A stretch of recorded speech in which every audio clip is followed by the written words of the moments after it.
नमस्कार दोस्तों, मैं रविंद्र वाजपेयी जनमत के संस्करण में आपका एक बार फिर स्वागत करता हूं।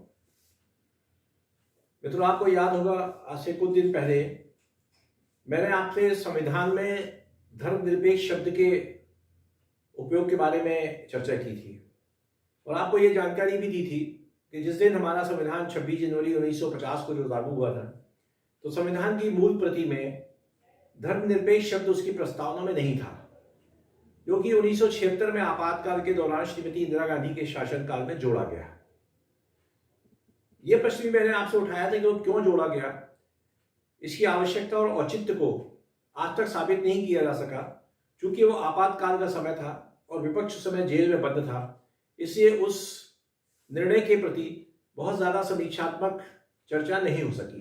किंतु यदा कदा ये प्रश्न हमारे देश में उठता है कि हम धर्मनिरपेक्ष देश हैं, जहां सभी धर्मों को अपना पालन करने की स्वतंत्रता है, किंतु राजनीति और समाज का एक हिस्सा ऐसा भी है जो इस धर्मनिरपेक्ष शब्द के ऊपर आपत्ति व्यक्त करता है और ये कहता है कि निरपेक्ष शब्द जो है यह धर्म के अभाव का सूचक है। राजनीति के अपने दांव पेश होते हैं और हमेशा धर्मनिरपेक्षता के नाम पर हमारे यहाँ चुनाव भी लड़े जाते हैं। सांप्रदायिकता भी एक मुद्दा होता है।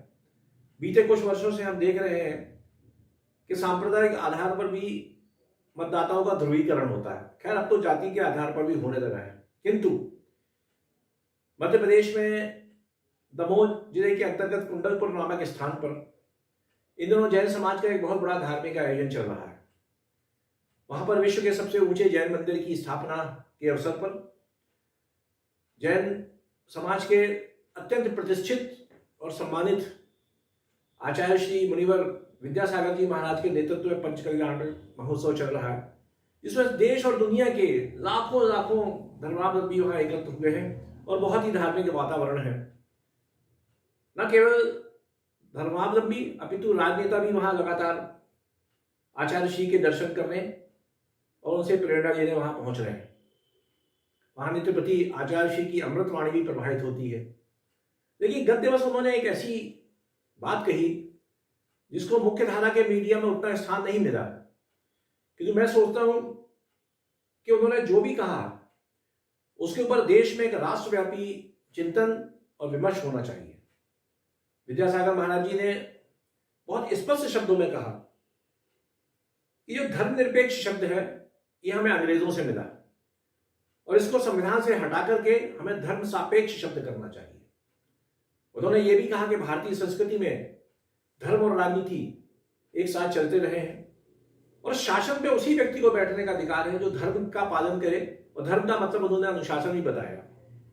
आचार्य श्री ने यह भी कहा कि मेरी ये बात केंद्र सरकार तक पहुंचना चाहिए। उनसे मिलने लगातार जो राजनेता आते रहे उसमें केंद्र और राज्य दोनों के प्रतिनिधि रहे। आचार्य श्री किसी राजनीतिक दल से बने हुए नहीं है, वे विशुद्ध मुनि हैं और उनकी जो सबसे बड़ी खास बात यह है कि आध्यात्मिक विभूति होने के साथ साथ वे एक साहित्यकार भी हैं, बहुत अच्छे कवि हैं, लेखक हैं। इसके साथ साथ उन्होंने धर्म को के साथ एक नवाचार का प्रयोग भी किया।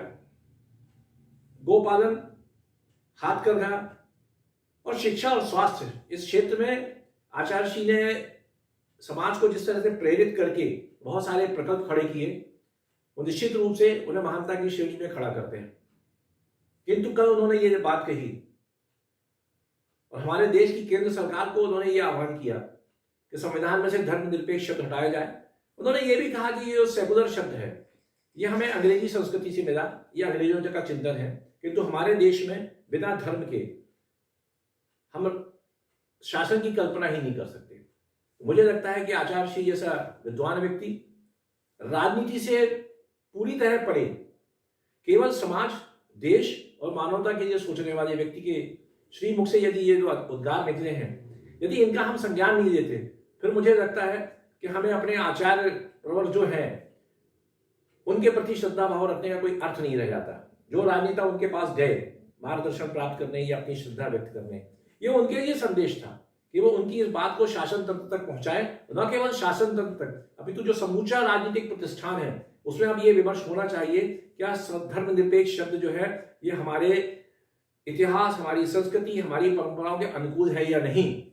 और जो व्यक्ति, जो शब्द इस बात का सूचक हो कि धर्म ही अलग कर दिया जाए, जो आइंस्टीन की थ्योरी है विज्ञान में, थ्योरी ऑफ रिलेटिविटी, सापेक्षतावाद का सिद्धांत, हर चीज किसी ना किसी से जुड़ी हुई है।